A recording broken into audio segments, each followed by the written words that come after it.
Good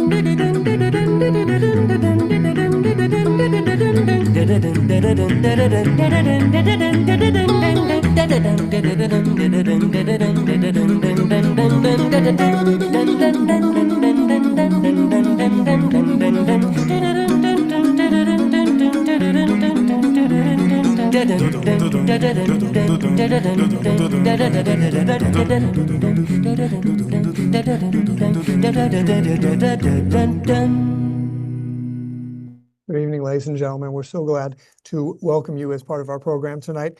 On March 11th, 2020, the COVID-19 pandemic was declared across the world. Long lines immediately formed in grocery stores as frightened families prepared for the worst. New daily rituals sprang into being as we celebrated the heroism of first responders and medical personnel at sundown, and then prepared ourselves to take in the overwhelming numbers of that day's newly infected and deceased. 3 weeks later, on April 8th, 2020, the first episode of Vienna Live was broadcast directly from Italy's Red Zone, the pandemic's epicenter, and featured a socially distanced vocal quintet and connected more than 50 participants from around the world. Every Wednesday since, Vienna Live has continued to connect the socially distanced by introducing pioneering musicians, artists, and academics, and helping the global community understand, speak, and take part in classical music.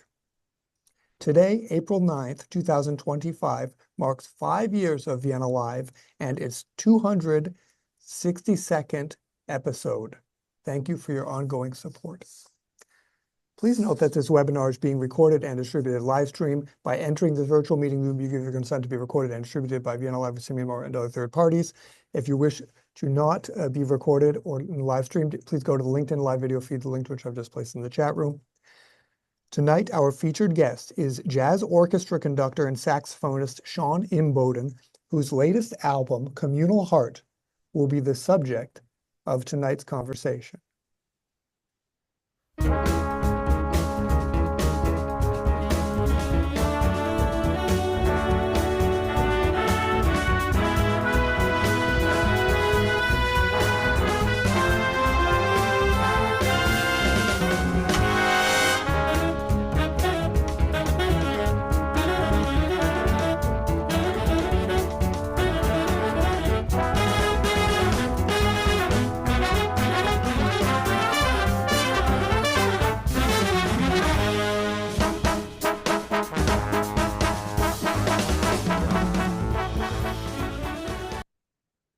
Welcome, Sean.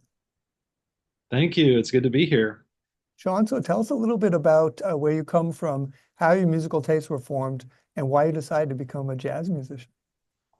Yeah, well, I'm from Indianapolis, Indiana, and back here now. This is where I live. This is where I call home. I, actually kind of grew up in some, maybe it's rare circumstances, although at the time I thought it was pretty normal. Both of my parents are musicians. My dad is a woodwind player. My mom is a violinist. So when I was a kid growing up, I kind of thought everybody was a musician, but, little did I know that's not true at all. But I grew up very much, just hearing music all the time. I would go to performances with my parents, go to rehearsals and concerts and everything. And they started teaching me instruments at a pretty young age. And I really was like just sort of immersed in music in the household and just in my community all the time. And so I ended up going to music school. I went to Indiana University for my undergrad, and then I went to Queens College in New York for grad school. After that, I started touring with Broadway shows and did all sorts of like gigs, any sort of gig you can imagine. I played with all sorts of people like Aretha Franklin, and I played on the Jimmy Fallon show with All American Rejects, a lot of like classical, pop, and jazz music. And for me, it was from a young age, I really caught the bug with playing jazz and improvising. It was later on that I sort of caught the composing bug and band leading bug, where I wanted to sort of do my own thing, put out my own projects. And so that's the very first track you heard. That was the very beginning of our new album, which is coming out next Friday. So this has been sort of a culmination of maybe a little over 20 years of playing gigs and then getting my own thing going. So I'm happy to finally be able to present this to the world. Sean, in any composers or musicians in particular who have really influenced you? Yeah, so many. I mean, especially for this project in particular, there's one person that really stands out in my mind over the past 20 plus years. She's just done so much for the music and for the big band genre as a whole, and that's Maria Schneider. She has a great jazz orchestra, many fantastic albums of her own, and now she'll take her band out on tours. She'll also go guest conduct European orchestras, jazz orchestras, that is, and and groups all around the world. Her music is really unique because for me it stuck out early on in terms of she has the strong improvisational element that you hear with jazz. You also hear like the rhythmic aspect that you hear in jazz. You hear a rhythm section with like bass drums, but then the way she writes for the horns, it is very orchestral in a sense where she's taken a lot more inspiration from people like Aaron Copland and Mahler and other just legendary classical composers. Yep, there you go. Yeah, check check out her music.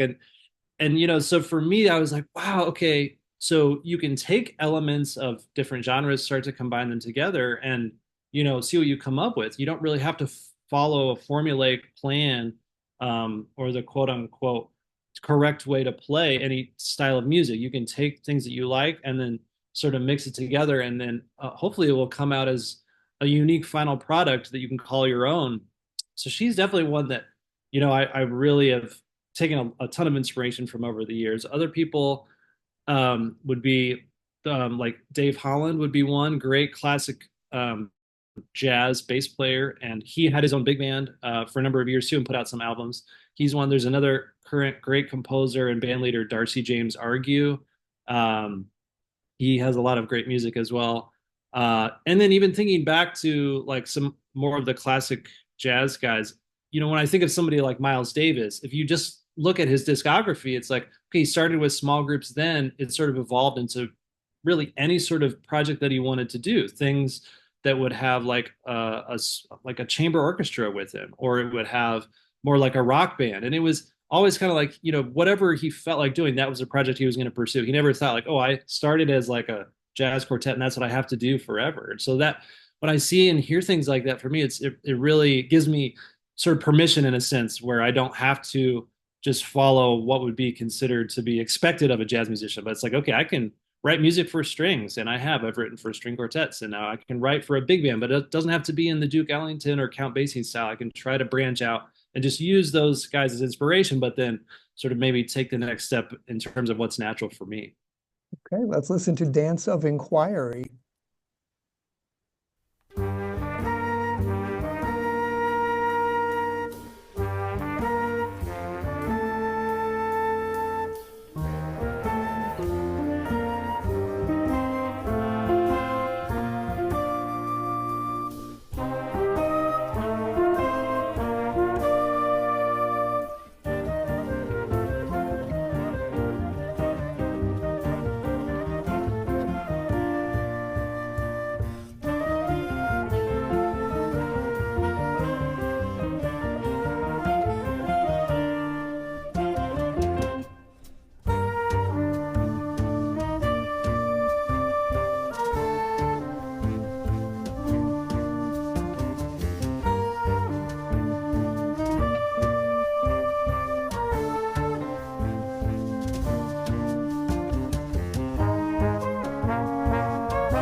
us about this album now, Communal Heart. This is, I believe, your first big band album. When I asked you about your influences, you said pretty much any of those people who think way outside the box and they go for something a little bit off the beaten path, if I've understood correctly. Tell us, what is this album about? What can we expect to, what exactly are we hearing here?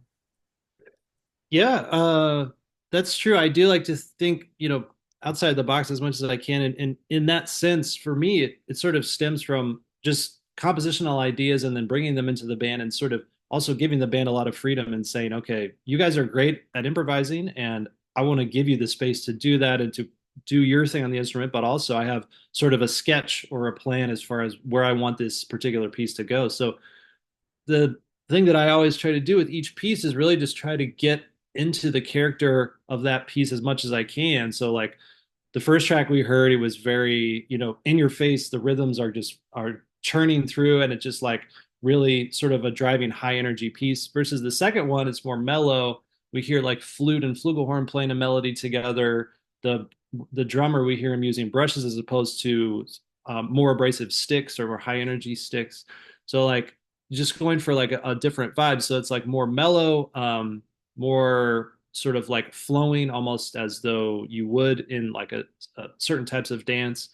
And I think like throughout the album, I'm trying to just sort of take you on this journey. Hopefully, it's one with like highs and lows and interesting sort of like nooks and crannies that you sort of explore. But also, if ideally, when you're listening to the music, you're just focused on the music. You can just turn on the album, sort of close your eyes, and get lost in the feeling. And hopefully, you do experience the emotions along with the band, whether it's getting excited or feeling inspired or looking inward and maybe feeling inquisitive or introspective, and then just sort of thinking about, okay, hopefully I can take what I've heard and use it as inspiration for anything that I'm trying to do in my own life. And so that's what I go for, is just to maybe sort of like spark interest and inspiration in people, and just make them glad they spent the 38 minutes that we have here listening to the full album.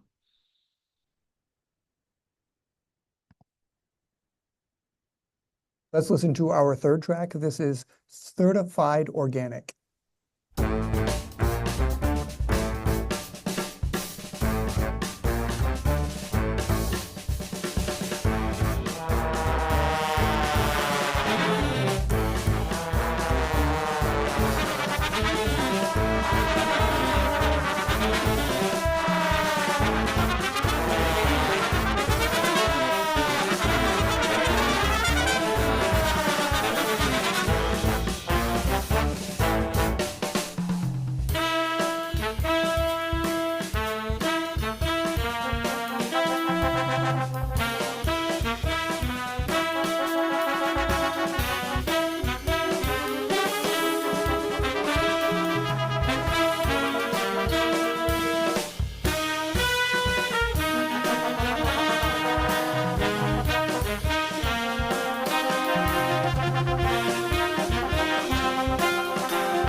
So I'm very, very glad that I showed this picture just before we listened to that, because I was going to say to you, Sean, you see that picture and you think, wow, I want to go to that. I want to hear that. And I think that's more or less what we were listening to when we heard the track Certified Organic. How do you pick a musician? What is important to you? I know you're also a teacher. What do you look for in a musician? How did you choose each one of these members? Did you listen to them play electric guitar solos before saying yes, you're on the album? That's funny. Well, yes, actually, the short answer. The guy playing that guitar solo is Joel Tucker, and he and I have played together for well, a little over 10 years now. And we play. He has his band that he leads with his brother, the Tucker Brothers, and we've done about 4 albums with that band. And so when I was starting this band, I'm thinking about everybody, who lives close to me that I know I can hire for gigs and rehearsals. So that's one thing. They need to at least be able to drive to the rehearsal and the gig, which is important. I can't be flying in, the band for everything. So luckily, where I live here in Indianapolis, we do have a great community of really strong musicians. And so it's not actually that hard to put together a really like all-star band like this because there's a surplus of great players. So what I look for specifically are, people who I know are going to be able to play the parts that I write for them well. That's obviously important because you want them to just be able to show up to rehearsal, be able to sight read relatively well, then take the music home, practice it a bit, polish it up for the gig, and then show up to the gig and just be really able to nail it on the gig. On top of that, I do look for really strong improvisers, people that I can feature on the pieces and give them solos and let them really stretch out and, express their own unique musical creativity. So that's definitely an icing on the cake when I can find somebody who can both read the parts and solo well. Of course, beyond that, it's great to have people that are nice, kind, and funny, and just interesting to hang out with. Because you're spending time with them, whether it's in the rehearsal room, on breaks, on gigs. You want to be around nice people that you like. So, luckily, like most of the musicians are aware of those things, and and this goes across the board for any gig anybody's trying to play. So most people are, always practicing, and then they're dependable, and they show up on time prepared. So it's usually not too hard to find a great group of people to put together for a band. Did anyone surprise you in particular where you said, wow, that's amazing? Or were you surprised in any way by any of the musicians? Yeah, for sure. Well, most of these people I have known for a number of years, and so I kind of know what to expect a lot of times when we go into a gig or a recording session. And so in that sense, I am thinking in particular, like, oh, I know how this person sounds on the trumpet when they take a solo. They'd be perfect for this section of a piece. And most of the time I'm able to sort of estimate and guess how that's going to go more or less. But yeah, in the moment, that's the great thing about this music is that you have a lot of freedom to explore. And so I think when everybody solos, they surprise me in some way because I never really know exactly what they're going to play, but I know it's going to be great. And that's why I love sort of like giving them the reins and saying, all right, you go for it, you do your thing. Let's listen to our next track.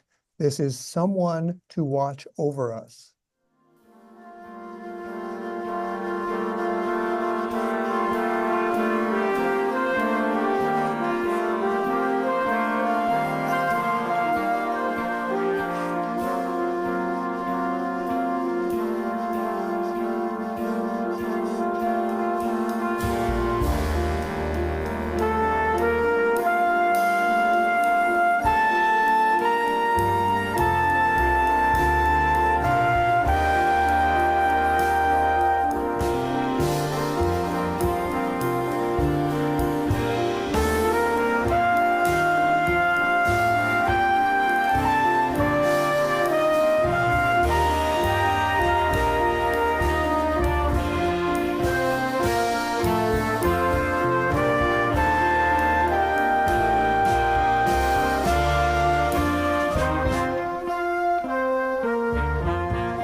This brings us to the philosophical portion of our conversation.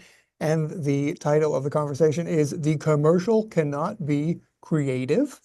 Sean, you write personally in the liner notes to Communal Spirit, stating that, quote, "My story is one of discovering my own path and staying true to myself. I grew up with two musician parents and became involved with the touring Broadway show circuit after college. I played these shows for 8 years. These were great experiences. However, I felt less and less artistically fulfilled as I continued to play musicals. I continued to have the persistent feeling I wanted to return to creative music, which was always my first love. I felt an intense desire to improvise, write music, and create my own sounds. I decided to stop playing musicals and commercial gigs and focus solely on fulfilling my potential as a creative artist," end quote. The biographer of a colleague of yours expresses a similar disdain for the commercial. According to Britannica.com, quote, "After dropping out of school at age 15, George Gershwin's most important job in this period was his stint as a song plugger, demonstrating sheet music for the Jerome Remnick Music Publishing Company. Although Gershwin's burgeoning creativity was hampered by his 3-year stint in quote-unquote plugger's purgatory, it was nevertheless an experience that greatly improved his skills," end quote. If, Sean, commercial music is the anti-creative art form that both you and Britannica make it out to be, how come it is so central to your creative experience and to George Gershwin's? Yeah, that's a good question. I wouldn't say I have a complete disdain for commercial music, not at all. I mean, I actually there's a lot of commercial music and pop music that I truly love. And when I do think about the Broadway shows in particular, there are moments of those shows that were very inspiring to me, and I took a lot out of. And even when I'm listening to this last track from mine, I'm maybe it's taken back to moments of one of the shows that I played, a chorus line, the music by Marvin Hamlish, which there's moments in that show are just absolutely beautiful. And I certainly wouldn't call it commercial. I would call that show really a work of art. But I think what a lot of the Broadway stuff, the way they package it and the way if you're involved with performing it. So if, like, for example, when I'm on the road with one of those shows, you're playing the show every single night. You go to the theater and at 7 p.m. that downbeat hits and it's the same show night after night for about 6 months at a minimum a lot of times. So I think it's sort of like when it's overdone like that, then it can become an issue for me where it's like, oh, I need to do something different. I need to do something creative, or where I have a little bit of say into like how this goes, as opposed to just show up and read my part down. So, I think that's part of it, but absolutely, like, in terms of developing your skill, like they say in that article, that is huge. Skill. If you don't have the skill, if you're not a master of your craft, then when you go and be creative, your art form isn't really going to be able to speak the way that it needs to. So that is very key when it comes to developing your skill, playing commercial music. And I always encourage, young musicians to just say yes to everything for the first at least 10 years, where it's don't matter if it's a commercial thing, a pop gig, whatever it is, because you got to, get good at your instrument. You got to be good at hearing music. And then when you have those things together, then you can start to do your own thing. But like, that is so huge. Like, just going down the commercial path is very valuable in a lot of ways. So I wouldn't knock it entirely. It's just like, you got to also kind of know when it's time to maybe take a little bit of a detour and then see where you can end up. But certainly in favor of the commercial side of things. Absolutely. So yeah, that's correct, that you would not have made this music as you wrote it today without that experience you've had in commercial music. Yeah, for sure. I mean, it's just like I took everything in, you absorb everything, and then it comes out down the road as hopefully your experiences through a different lens. But you got to go have the experiences first, and then it will come out in a hopefully interesting way. Here is our last track of the evening, and we're very lucky we get a music video together with this. This is appropriately named Portal Passage.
Our final question of the night.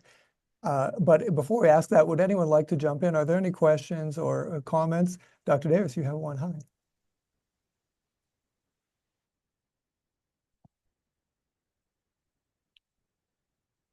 You hear me? There you go. Sorry. Very nice music, very enjoyable. Brings me way back to the good old days, so to speak. But in any case, I understand that you write for string quartets as well. I do, yeah. I have two string quartet pieces. I haven't recorded them yet. I'm hoping to maybe do that later this year. I was hoping to be able to hear it. Uh, Okay, keep up the good work. And Sim, bring him back when he has the quartets down. Will do, Dr. thank Davis. you. Thank you. So a final question then is, what do you wish all of us who listen to this album, Communal Heart? Well, I wish I wish you just listen and then maybe take the feeling that you take from the music out into the world and just share it with everyone. Not share the music, but share the feeling, share the inspiration, maybe the excitement, maybe just the idea that maybe you can look at a situation in a new way. Maybe you can approach a relationship or a business or a family event or anything. I don't know. Take it into a new light and hopefully uh, share it and be inspired, and then share that light with your friends, your neighbors, as much as you can.